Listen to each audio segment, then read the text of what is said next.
పూర్వకాలంలో రెండు వంశములు ఉండేవి. ఒకటి భోజవంశము, వేరొకటి అదిగో యదువంశము. అది యదువంశంలో శూరుడనేటటువంటి రాజుకి కలిగినటువంటి కుమారుడు వసుదేవుడు.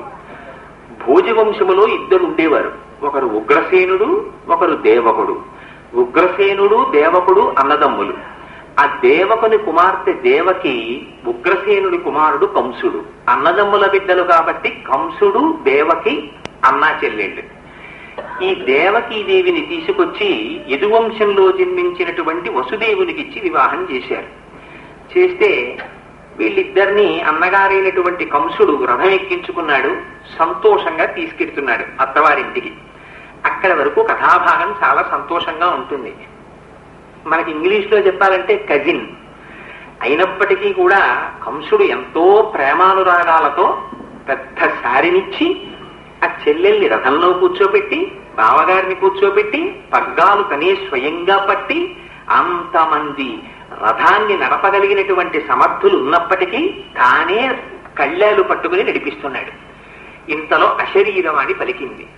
తుష్టయగు భగిని మెచ్చగ నిష్ఠుడవై రథము నడిపి దిరుగువు మీదన్ శిష్టయగు ఈతలోదరి అష్టమగర్భంబు నిన్ను హరించుచుమీ అని. ఊరి పిచ్చివాడా, తుష్టయగు ఈ సహోదరి, చాలా సంతోషంగా రథం నడిపేస్తున్నావురా, నీ చెల్లెలు సంతోషపడిపోతోందని సంతోషపడిపోతున్నావు.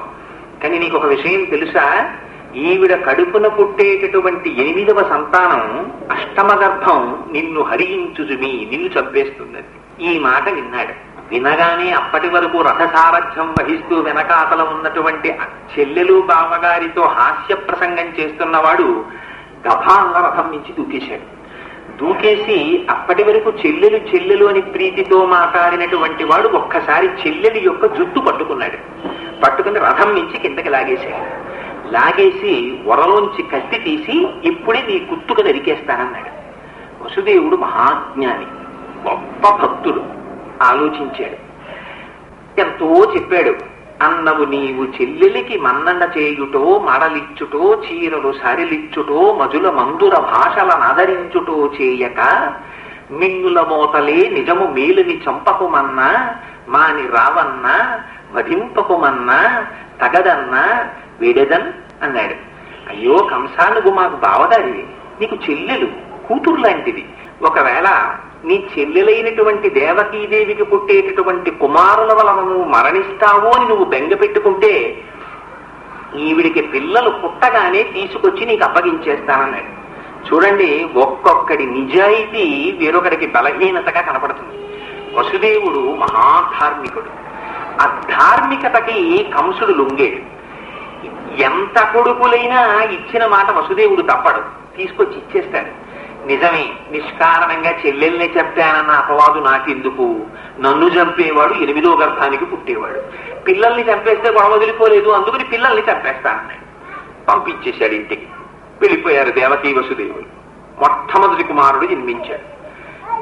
పుట్టగానే పొత్తిళ్లలో ఆ పిల్లవాడిని పట్టుకుని వచ్చాడు కంసుడి దగ్గరికి. పలికిన పలుకుల తిరుగక, బెదరక, వంచనము లేక, సుతుల రిపునకున్ అలగక ఇచ్చిన ధీరుండిల వసుదేవుండు తప్ప ఇతరులు కలరే అంటారు పోతన గారు. ఎవరండి కొడుకుని పట్టుకెళ్లి శత్రువుకి ఇచ్చేవాడు? పొత్తిళ్లలో బిడ్డని పొత్తిళ్లలో తీసుకెళ్లి కంసుడికి ఇచ్చేశాడు. బావా సంహరించాడు. చూశాడు కంసుడు, అవునరా, ఇంత పుట్టిగుడ్డు, వీడిని చంపడం ఎందుకు? నేను అసలు 8వ గర్భానికి పుట్టేవాడు కదా, నన్ను చంపేవాడు, మొదటి వాడిని చంపడం ఎందుకు అని. అయ్యో బావా, నీ ధార్మికత నాకు తెలీదా? నువ్వు ఎంత మంచివాడవయ్యా, ఇచ్చిన మాటకి కట్టుబడి కొడుకుల్ని తెచ్చేశావా, వీడు నాకు శత్రువు కాడోయ్, తీసుకెళ్ళిపో అన్నాడు. అంటే తీసుకుని వెళ్ళిపోయాడు. వెళ్ళిపోతే ఆ వెనకాతలే నారదుడు వచ్చాడు. ఆ నారదుడు వచ్చి ఏకాంతంలో పిలిచాడు కంసుణ్ణి. పిలిచి, ఓ కంస, నీకు రహస్యం తెలుసా? నువ్వు మొదటి కుర్రాడు నన్నేం చేస్తాడని కదా విడిచిపెట్టేశావు, అసలు నిన్ను చంపడం కోసమే వీళ్ళందరూ వచ్చారు.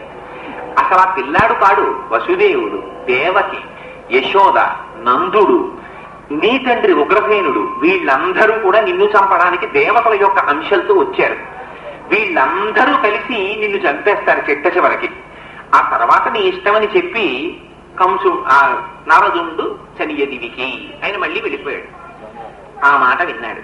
అమ్మో నన్ను చంపడానికి పుట్టిన వాళ్ళనమాట వీళ్ళందరూ అని వెంటనే పిలిచాడు. దేవకీ వసుదేవుల్ని తీసుకొచ్చి చెరసాలలో పారైంది అన్నాడు. తండ్రి ఉగ్రసేనుడి నుండి కూడా బంధించి కారాగారంలో పడైంది అన్నాడు. పడేయమని ఏది బావా నీకు తిరిగి ఇచ్చేసిన పిల్లాన్ని ఇలా ఇచ్చేసేయి అన్నాడు. ఆ పిల్లాన్ని సంహరించేశాడు. అప్పటి నుంచి ఏమిటి కంసుడు చేసిన పని అంటే అక్కడ దేవకీ వసుదేవులు కారాగారంలో ఉండడం, దేవకి గర్భవతి కావడం, పిల్లవాడు పుట్టినట్టుగా క్యార్మన్న ఏడుపు వినపడగానే కంసుడికి వెళ్ళి చెప్పాలి. కంసుడు గబగబా వచ్చి ఆ పిల్లవాడిని తీసుకుని గిరగిరా తిప్పి ఒక రాతి కేసి కొట్టి చంపుతూ ఉంటాడు. అది కంసుడు చేసేటటువంటి కృత్యం. ఇంత బాధ పెడుతున్నాడు. 7వ గర్భం తయారవుతోంది. చూశారు పరమాత్మ వైకుంఠంలో. చూసి యోగమాయని పిలిచారు. ఆ దేవకీదేవి గర్భంలో ఉండేటటువంటి పిండాన్ని తీసేసి వసుదేవుడి మొదటి భార్య అయినటువంటి రోహిణి యమునా నదికి ఆవలిగొడ్డున ఉన్న నందవ్రజంలో ఉంది. అక్కడికి తీసుకెళ్లి ఆ రోహిణీదేవి యొక్క గర్భంలో ప్రవేశపెట్టవలసిందిగా యోగమాయని ఆజ్ఞాపించారు. ఆజ్ఞాపిస్తే దేవకీదేవి యొక్క 7వ గర్భంలో ఉండేటటువంటి పిల్లవాని యొక్క పిండమును ఉపసంహరించి ఆ పిల్లవాడిని తీసుకెళ్లి రోహిణీ గర్భంలో ప్రవేశపెట్టారు. ఆయనే అక్కడ జన్మించాడు.